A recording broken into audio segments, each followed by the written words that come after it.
Hey guys, this is another quick video on how to send message in group anonymously on Telegram. To do this, open your Telegram application in your mobile and then open your group. And then to do this, you must be an administrator of your group for you to be able to send message anonymously.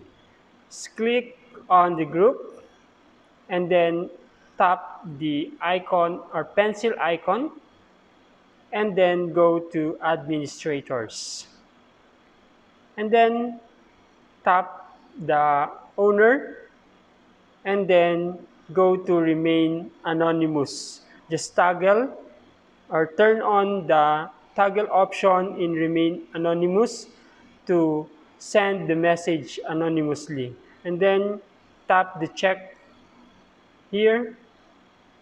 And then after that, you will be able to send message anonymously in your group. I hope that this video will help you a lot.